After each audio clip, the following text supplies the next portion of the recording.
Hey everyone, I'm Bradford of the Penny Pincher's Guide to Personal Finance. In this video, we're going to be covering how to fill out IRS Form 1040, the individual income tax return for tax year 2024, filing in 2025. We do have several different videos that cover various tax situations, but for this one in particular, we're going to be making the assumptions that you're using the filing status of single, and then you're going to be doing what is known as a simple tax return in tax preparation parlance. And what that means is that you just have a W-2 and you're going to be taking the standard deduction. Don't worry, we have several different videos that cover if you have married filing jointly and various situations with dependents and investment income, but that's going to be the assumptions for this video. So let's jump right over to the Form 1040 and get started. So looking at the Form 1040 from start to finish, don't worry, I'm not just going to cover the parts that are applicable for just a simple tax return. I'll cover the various lines so that way you at least have an understanding of what they are so you can make a better decision about whether or not they apply to your situation or not. But starting at the beginning, first we'll make sure, hey, this is 2024 for the correct tax year. And then we're just going to start filling out your personal information. It's going to be your first name, middle initial, your last name. Then we're going to go to your address. So this one is going to be 123 Main Street, small town, Virginia, zip code 12345. Yes, it is completely made up. You have the option to contribute $3 to the presidential election campaign. That's up to you. And then filing status is super important. Make sure you get the correct one. And this one, we're going to be saying that they are in fact single. So scrolling down, digital assets. Think anything dealing with crypto, NFTs, things like that. Now, please note, we're going to check no here, but this doesn't mean that you didn't buy any crypto over the past year. It just means that you didn't trade it.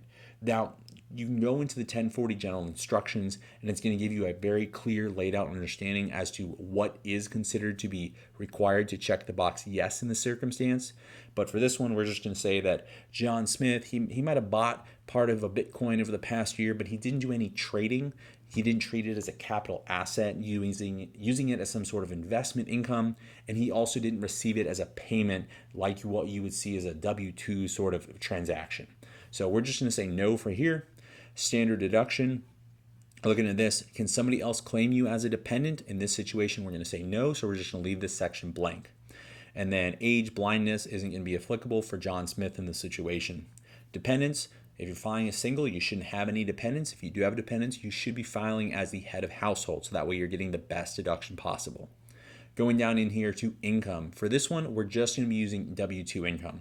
So if you look at your W-2, which is going to be W-2 box 1, we're going to say that John Smith made $54,892 over the past year.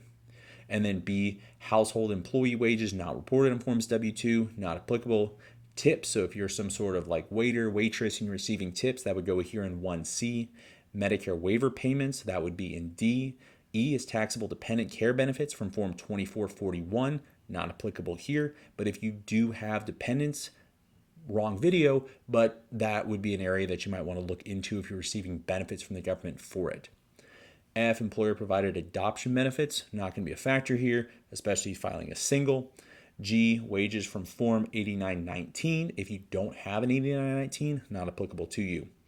Other earned income. If you want to understand exactly what goes in H, you'll need to read the instructions. Don't worry, I'll have them linked in the description down below. I, non-taxable combat pay. If you're in the military and you served in a combat tax exclusion zone, if you don't know whether or not you served in a combat tax exclusion zone, please go talk to your finance office and they should be able to help you out with that one. So pretty much you can either put a 0 in all these things where 0 is a factor, or you can just leave it blank. That option is up to you. Z, you're going to add up lines 1A through 1H. So for this one, since we didn't have anything else here, we're just going to go to 1Z, and then we're going to type 54892, or whatever the amount is that is in your W-2 that you put up here in 1A. So continuing down for part 2, tax-exempt interest, not a factor, qualified dividends, IRA distributions, pensions, annuities, and Social Security benefits. Basically 4A through 6A, as well as their B counterparts. That's really only a factor if you're retired. For this one, John Smith, he's still in his working prime. He's not yet retired, receiving any sort of benefits or distributions.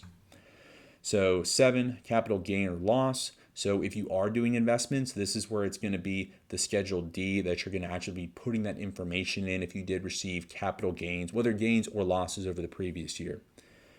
8 is going to be additional income from Schedule 1, line 10. So Schedule 1 basically deals with any sort of income that is not accounted for in this top section right here. So just be aware, if you have other sorts of income, it's probably going to be going on a Schedule 1 to reflect how much you made or if there's any losses. And then going into 9, you're going to be adding up everything that's above here from 1Z down. So we can just go 9, and it's going to be the same amount since we didn't have any other additional amounts.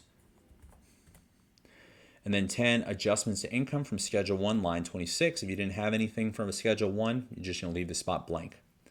And then 11, subtract 10 from 9. This is your adjusted gross income. Cool. So you can see nothing changed here. So it's still going to be 54,892 for John Smith. And then 12, you can just pull it from right here. It gives you the different deductions for the various filing statuses. So for tax year 2024, for filing single, it's going to be $14,600. You can just put that right in here in line 12. 13, qualified business income deduction from an 8995 or alpha, not applicable in the situation. And if you're just working a W-2 job, it's not going to be a factor there either.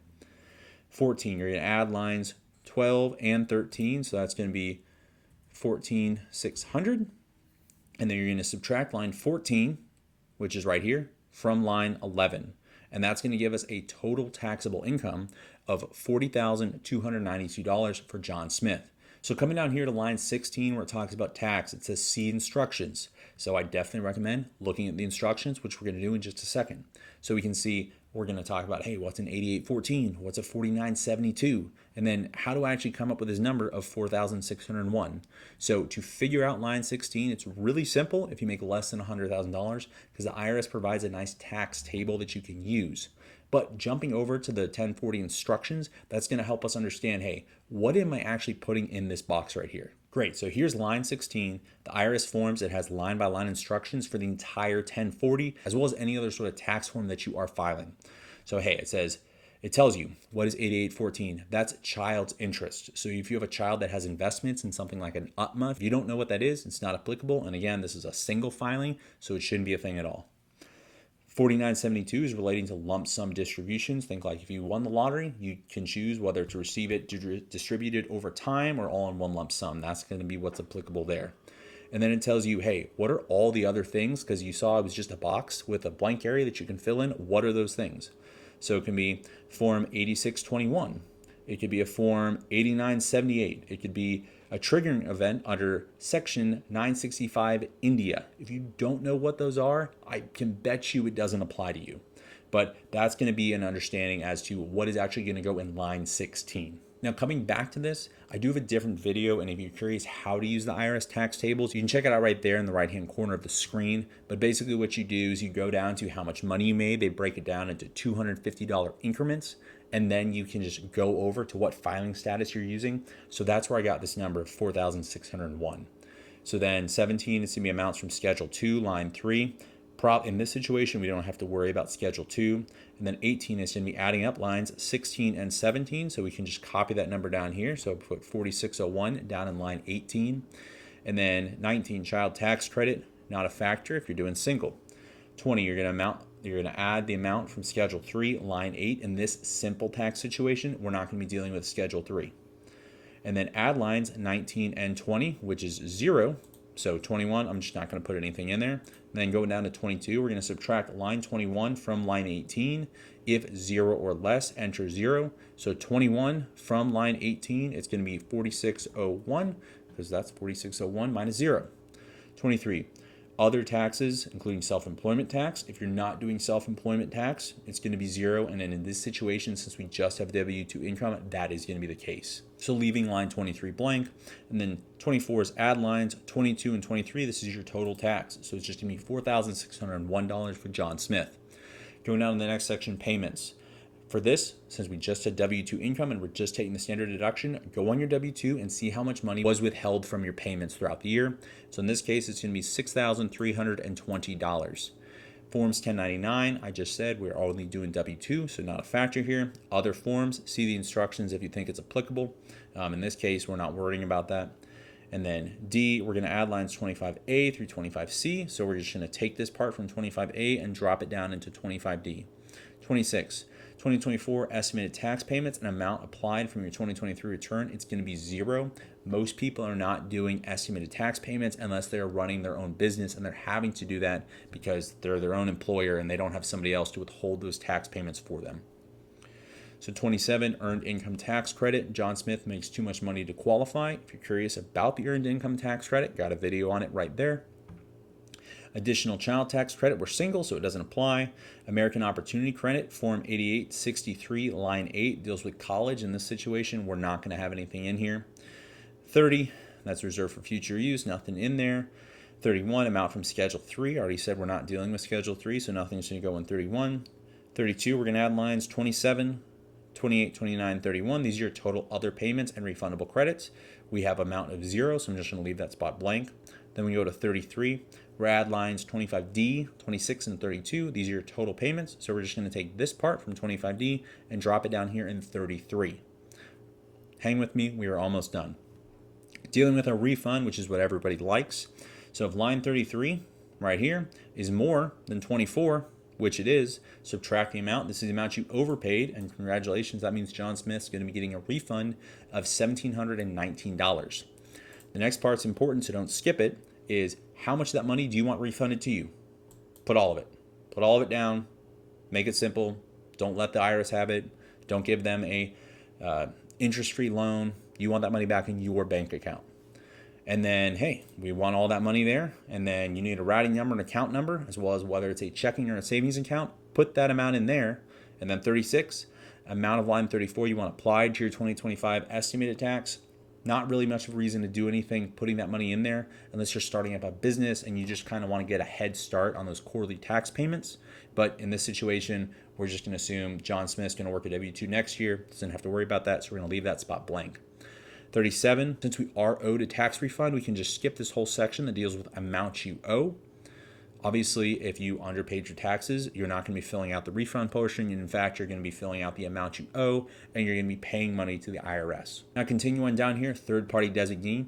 You're filling this out yourself, so you're just going to check no because you don't have a CPA or somebody else filling this out for you. And then you're just going to come down here to where it says sign. So you're going to drop in your signature, put in the date, put whatever your occupation is, and then if the IRS sends you an identity protection PIN, enter it here, referencing instructions. If this is your first time filing with the IRS, you're not going to have one. But if you filed in previous years, you should have a PIN that corresponds to you. It's just another way for the IRS to verify your identity. Now, congratulations, you know how to fill out IRS Form 1040, assuming you just received a W-2 and you're using the standard deduction. But don't forget, even though you filled this out on your own, you still have to get it to the IRS. So you can either paper file it, and it tells you where to actually mail it off to, where you actually address it to in the IRS Form 1040 general instructions, or you can use the free fillable forms, which allows you to e-file your tax return without having to use some sort of tax preparation software or go and hire a CPA. So if you're curious how to use those forms, check them out here. I want to thank you for joining me today, and from your first penny to your first million, we're here to help.